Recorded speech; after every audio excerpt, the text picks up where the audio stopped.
Majora's Mask holds one of the most impactful and memorable video game soundtracks of all time.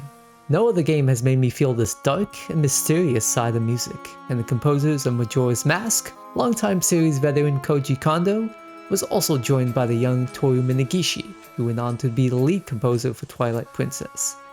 Koji describes the music to the game as having an exotic Chinese opera sound.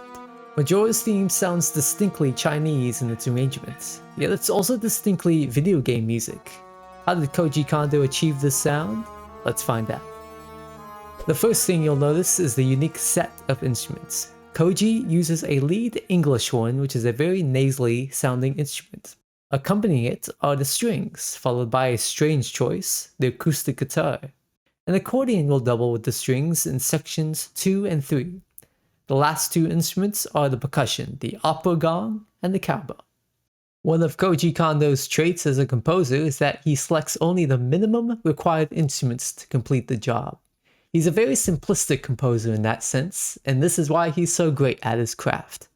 Majora's theme uses only 6 instruments, and every instrument has their own significant part to play. Let's take a look at the English horn. The melody to Majora doesn't seem to use any scale, meaning that it's mostly atonal, and uses plenty of chromatic steps. Koji Kondo is known for adding small, quirky details in his leads, and for this tune, he adds in the short ornamental on certain notes.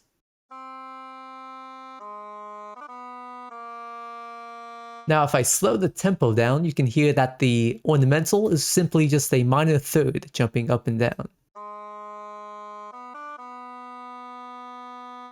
At full tempo, the ornamental here is definitely reminiscent of the Chinese opera music. The strings throughout the entire Majora's Mask soundtrack I find so fascinating. In almost every song the strings are in, they carry this darkness with them that I never seen replicated in any other game. In fact, let's listen to the original N64 strings using this sound font player.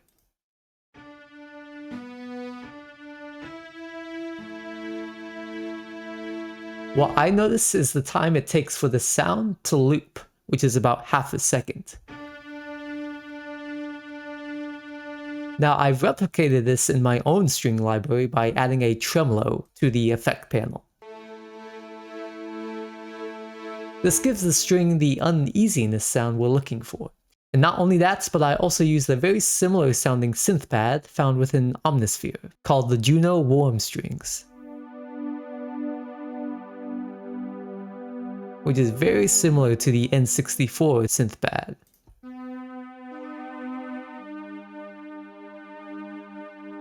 This I had layered underneath the strings to add darkness overall.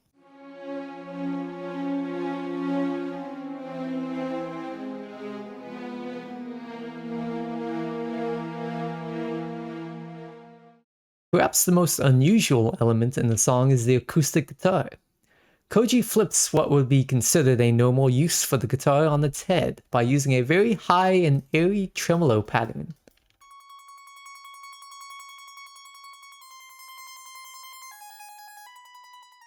Now surprisingly, the tremolo actually helps support the rhythm of the song and of course contributes to the dark mood.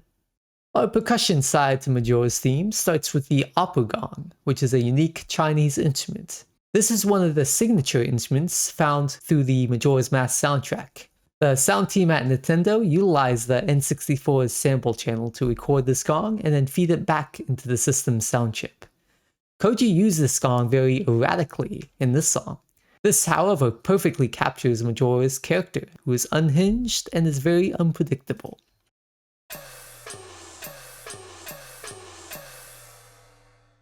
Now here is section 1 with all the instruments together.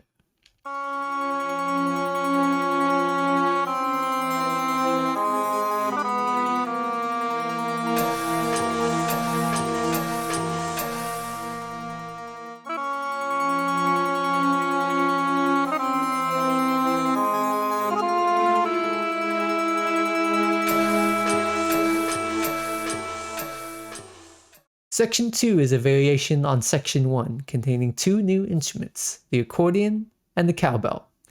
If we look at the accordion first, you can hear that it has the same tremolo effect I used over in the strings.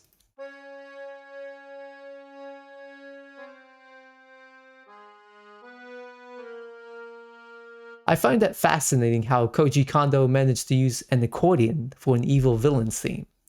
If we head over to the second half of this section, this chord progression ascending higher and higher is very reminiscent of Ganondorf's theme from the previous games. Koji simply uses rising minor thirds as well as chromatic steps downward to make this section sound evil.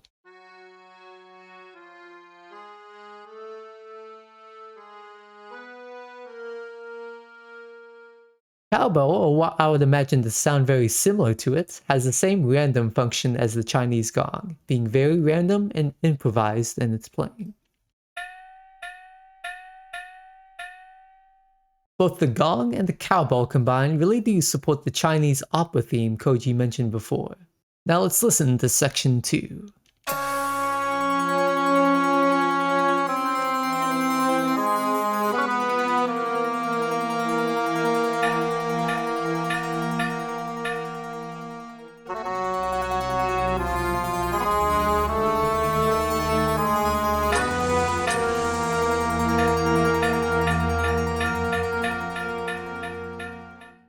Section 3's melody continues its chromatic and minor third descents in this new section. The English horn adds more ornamentals here to make the instrument sound more interesting.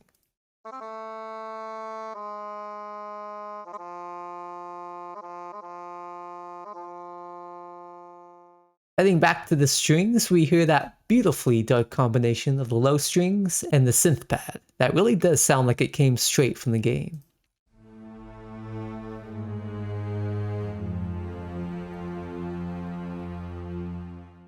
All the instruments combine on each of these descending chord progressions. So let's take a listen to this section in full.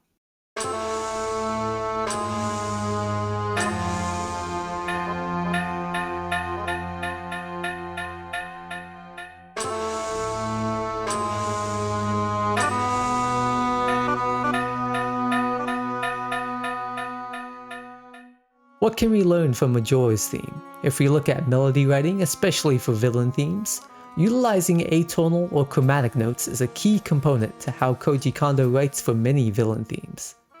How he used strings and the dark synth pad together along with a short loop cycle makes the strings feel like they're playing a slow tremolo. This actually helps them give a more uneasy vibe. We also looked at the Chinese percussion instruments and how their authentic but random use contributes to the character of Majora. Majora's theme is one of the many great pieces we'll be looking at together in this upcoming Majora's Mask music series. Let me know your thoughts on Majora's theme or the soundtrack as a whole. I want to give a thanks to all those who have supported me and this channel through Patreon. Thank you, and I'll see you in the next episode of Music Design.